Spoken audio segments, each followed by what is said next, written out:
ये अहम खबर देखिए और उसके बाद मैं आपको ले चलता हूं इस अहम पड़ाव की तरफ। यूक्रेन का दौरा करेंगे United nation deputy secretary general. 2 दिन के यूक्रेन दौरे पर रहेंगे मार्टिन ग्रिफिथ और आज और कल यूक्रेन में रहेंगे मार्टिन ग्रिफिथ। यूक्रेन में मानवीय मदद को लेकर होगी चर्चा। चलिए अभी एक और तमाशा ऊपर आपको फिर लेकर चलता हूं क्रोमा में यूनाइटेड नेशन जनरल असेंबली। एक बार फिर से चलिए उस हॉल में जिसका बड़ा महत्व बताया जाता है। तो फिर ऐसा क्यों है कि जब भी जरूरत पड़ती है ये सिर्फ तमाशबीन दिखाई देता है? क्यों रिडंडेंट नजर आता है यूनाइटेड नेशन जनरल असेंबली के इस हॉल में, इस हाइप्ड हॉल के अंदर जाकर ये समझने की कोशिश करते हैं कि अब अगर यात्रा हो रही है, ये यात्रा यूक्रेन में टूरिज्म से ज्यादा क्या साबित होगी? क्या यूक्रेन में इस समय कुछ लोगों की भूमिका सैलानी से ज्यादा आपको नजर आ रही है? मेजर जनरल एसपी सिन्हा, आप ही के साथ शुरुआत करना चाहता हूं। सर, इस यात्रा से क्या उम्मीदें रखी जाए? देखिए, जो सेकेंड वर्ल्ड वार हुआ था वो लीग ऑफ नेशंस के फेलियर के कारण हुआ था। वही कारण होगा यूनाइटेड नेशंस के फेलियर के कारण थर्ड वर्ल्ड वार होगा। यूनाइटेड नेशंस में देखता हूँ एक कॉस्मेटिक संस्था बन के रह गई है। उसको ऑपरेशनल टीथ नहीं है। वो अपने हुक्म को न फैसला ले सकता है न फैसला इम्प्लीमेंट कर सकता है। और चाइना के परिप्रेक्ष्य में और कई देश में देखिए कि चाइना क्या आईसीजे का कोई हुक्म माना है?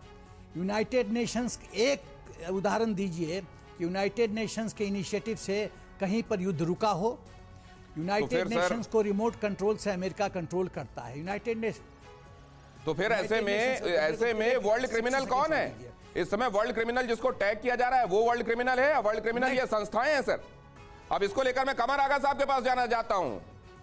कमर आगा साहब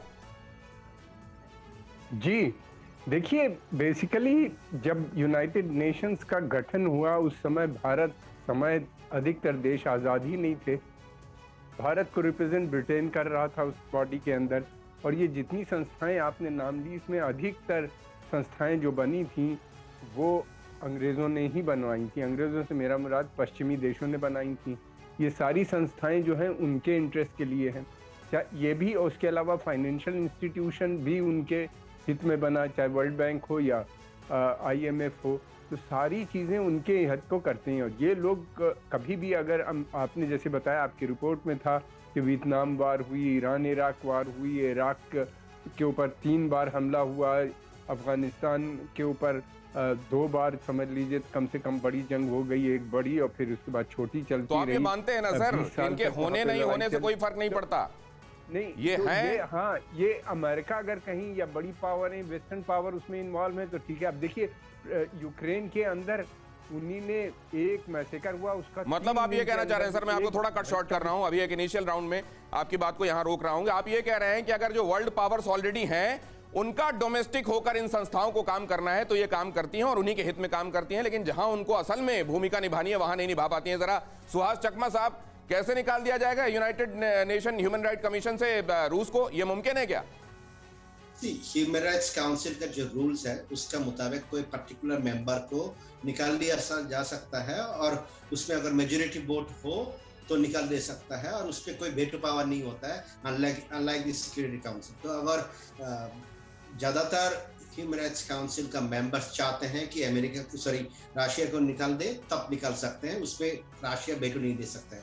और दूसरी बात ये कहूंगा कि यूनाइटेड नेशंस एक सरकारी ऑर्गेनाइजेशन है, it's representative of the states. तो कोई भी मिड साइज कंट्री हो उसका खिलाफ कभी एक्शन नहीं होता, वो वेस्ट में हो, ईस्ट में हो, पाकिस्तान हो, ये वेनेजुएला हो या मैक्सिको हो, हार्डली कोई एक्शन होता है। तो इस पे खाली वेस्ट और ईस्ट नहीं है, वहां पे जो संस्था है यूनाइटेड नेशंस सरकारों का है, तो सरकार खाली अपना इंटरेस्ट देखते हैं, तो उसमें सरकार केवल अपना इंटरेस्ट देखते हैं। सर, मैं इस बात से ये बहुत अहम बात आप कह रहे हैं, इसको एम्फेसाइज करना चाहता हूं। और जो आपने पहले बात कही कि इस जगह से ह्यूमन राइट्स के संदर्भ में जो यूनाइटेड नेशंस की विंग है, इससे क्योंकि यहाँ वीटो नहीं लगता, यहाँ से रूस को निकाला जा सकता है। क्या ये मैसेजिंग के अतिरिक्त इसका कोई और मतलब रह जाएगा? ये भी जरा बहुत समझने वाली बात है। एम्बेसडर गुप्ता, मैं आपसे समझना चाहता हूँ। भाई देखिए, इसकी इनएडिक्वेसी तो है यूएन सिस्टम की कि जब कोई मेजर पावर इसमें इन्वॉल्व हो जाती है या permanent member of security council अगर है तो उसके खिलाफ एक्शन नहीं हो पाता। पहले तो ये था कि भाई अगर इस तरह के मुद्दे हो तो उम्मीद की जा रही थी कि भाई परमानेंट मेंबर जो है वो एब्सटेन करेगा, पार्टिसिपेट नहीं करेगा उस तरह के डिस्कशंस पे, लेकिन प्रैक्टिकली टर्म्स में ये हो नहीं पा रहा है। और प्रैक्टिकल टर्म्स में ये देखा गया है कि वो परमानेंट मेंबर रहता भी है और वो वीटो कर देता है, तो उसके खिलाफ कोई भी एक्शन लेना जो है बड़ा मुश्किल हो जाता है। तो इसलिए ये हाँ इनएडिक्वेसी तो है ये यूएन सिस्टम की, और इसका जो है अभी कोई इसका सॉल्यूशन जो है वो कोई सॉल्यूशन नहीं नजर आता। और अगर ऐसी संस्थाएं जिनको इतना बड़ा ओहदा हासिल है उनके होते हुए भी कोई सॉल्यूशन नजर नहीं आता तो इनके होने का मतलब क्या है? परवाह देश की, सोमवार से शुक्रवार रात 10 बजे TV9 भारतवर्ष पर।